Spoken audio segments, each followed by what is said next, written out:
three, please. Question 3.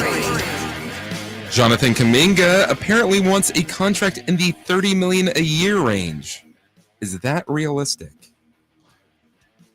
I mean, there's two forks to this question. Is that realistic from a could he get it? And then is it realistic as far as does he deserve it? Meaning, you know, I always say, I always say if they give it to him, that's his value. But I mean, look, there is a world in which $30 million for Jonathan Kuminga is an incredible steal. That's just a fact. There really is. He is 22 years old. He has shown flashes of awesome. I get it. I really do. Like, there is a world in which he earns every part of that and then some.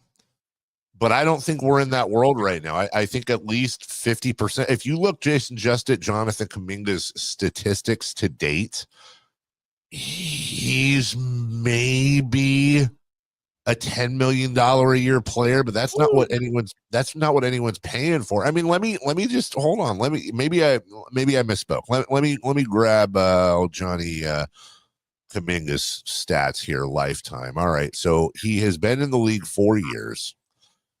He averages 12.5 points, 4 boards, just under 2 assists, a half a block, a half a steal on 50, 33, 69. Okay.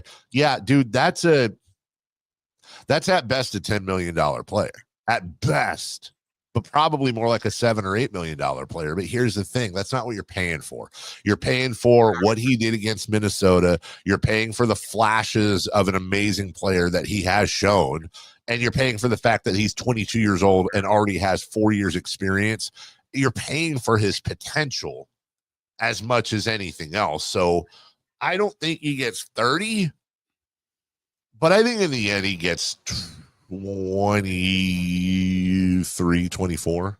Yeah, I think timing is what you said, like the two forks to this question. The timing is the part where I would say 2 years ago, if Kuminga is going into that offseason the same way he is now, he's 100% getting that because more teams had money, more teams were spending money.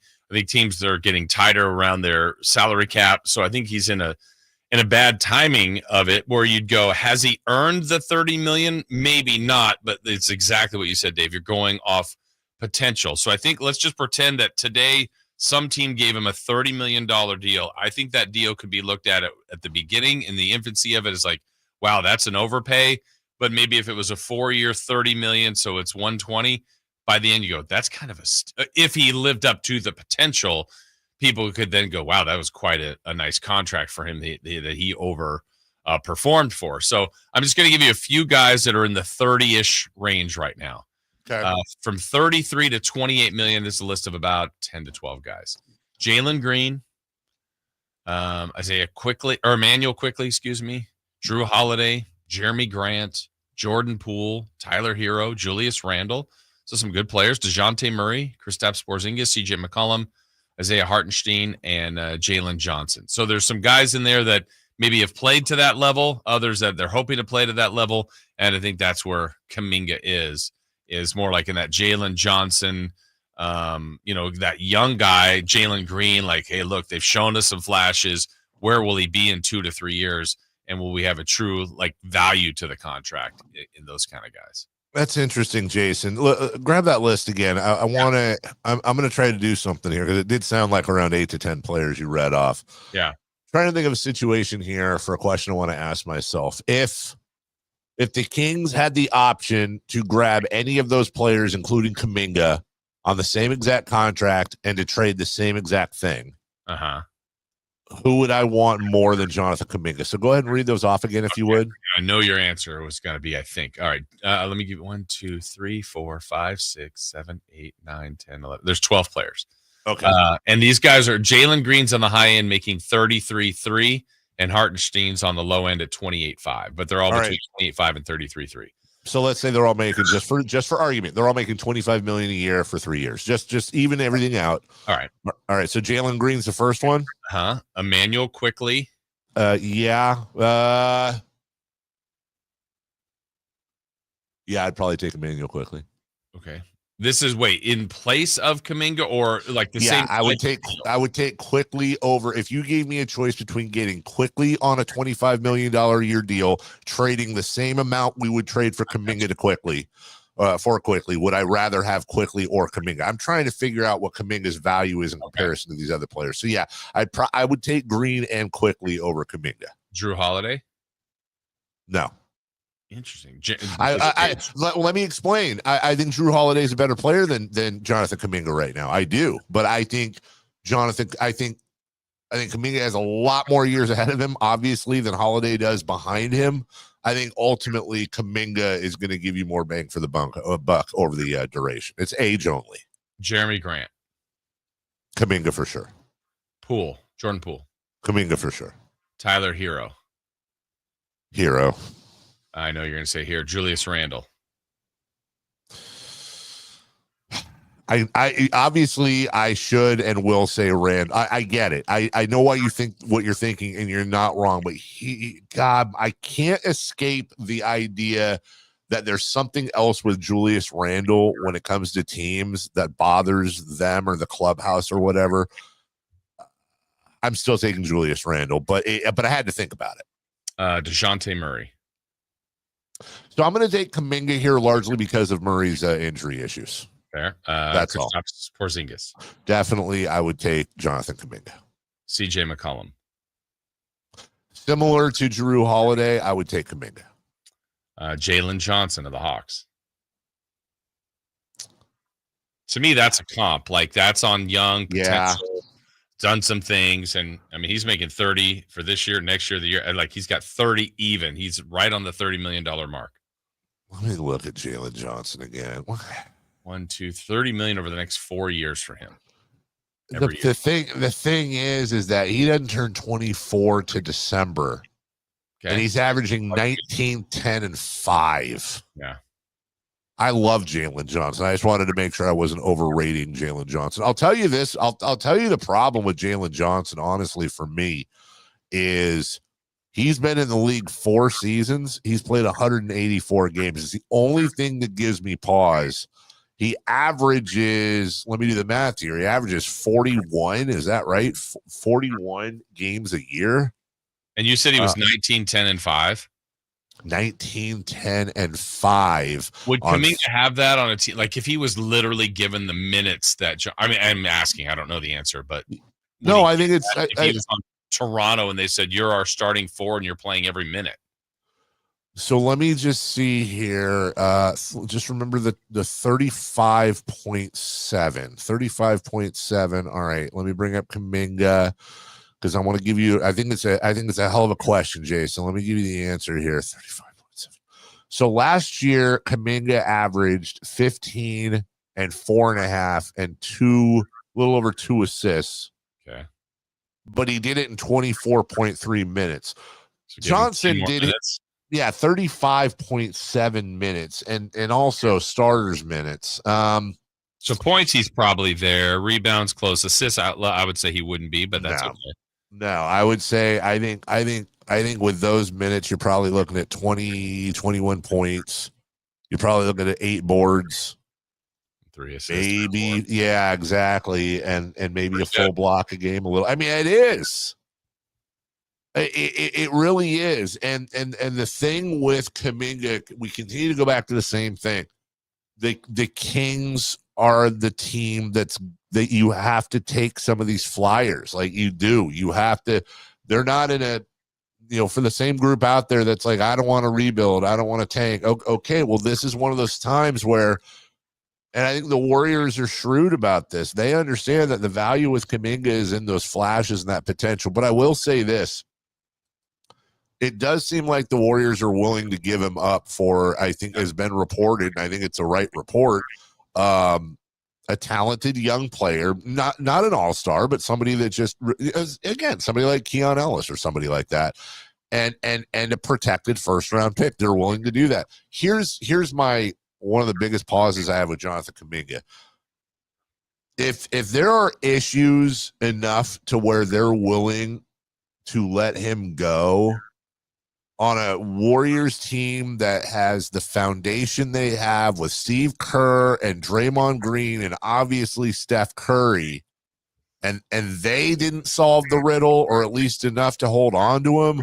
Well, I have infinitely more respect for the culture and the stability of the Warriors franchise as I do the Sacramento Kings franchise. So is that an issue?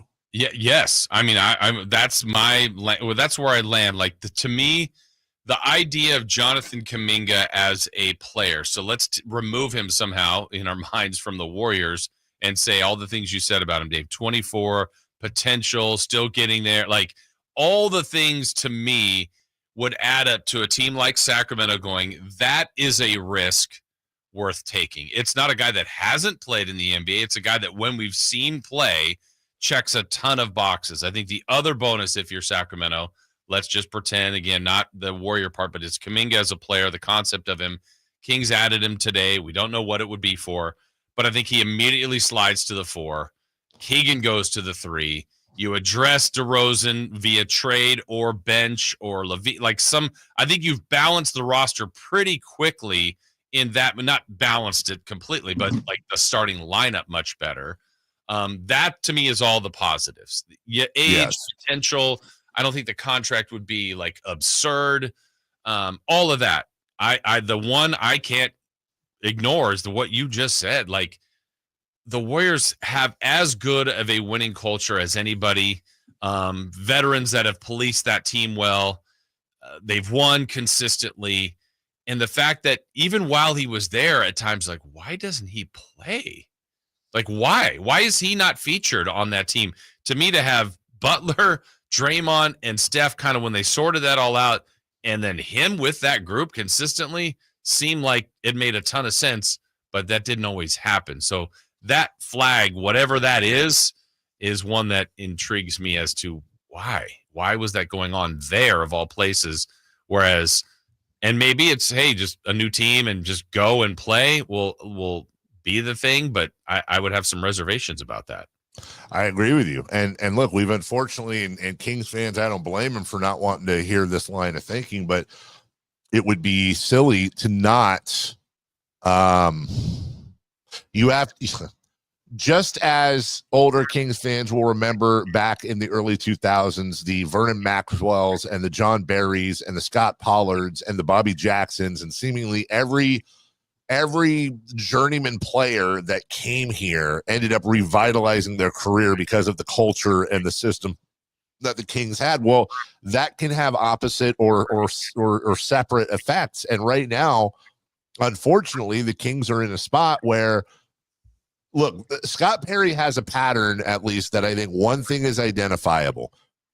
You'll remember that summer he was here with Vlade, the Kings signed Zach Randolph, Vince Carter, and George Hill. Well, they've already signed Dennis Schroeder. They're having conversations with Russell Westbrook. I don't think there's a third comp in there. Kuminga certainly doesn't apply. He's much, much younger. But I think Scott Perry likes to have those locker room guys, and that's the fix for the culture. Unfortunately, when he tried this before, George Hill was a wash. That just didn't work. Vince Carter is one of my favorite players of all time, and he definitely had some moments in Sacramento, but he was at the end of his time. And Zach Randolph, I would say all three of them were really non-factors. And we can't quantify, however, well, did those guys end up helping De'Aaron Fox and some other young guys develop and things we can't? Okay, so Kuminga coming here, as you said, you have to talk about it. If he can't make it in the Warriors culture, or at least isn't making it to the point where we're in the fourth year of his career and we're still wondering what the hell he is, it ain't getting better in Sacramento, almost certainly. Yeah. Yeah. And so I think now I don't blame him and his camp for wanting that. Kind of the standoff here is, what are the Warriors willing to get to? The teams that are interested, like the Kings, like, what is there a tipping point? Is there someone else in the discussions that the Warriors are wanting that the Kings aren't willing to give up? So there's no hurry here, but it probably needs to be addressed within a month or so. I also think it's important to remember, too, how often do you see interdivision trades, especially for somebody who has potential? Like, the last thing the Warriors want is for their time to run out, and a team like the Kings, as unlikely as it is, pass them by being led by a guy they traded in their own division. I'm not saying that means it won't happen, but I'm saying historically it doesn't happen that often. Right. So we'll take a break. When we come back, that Bryce Harper meeting, he goes face to face in the clubhouse with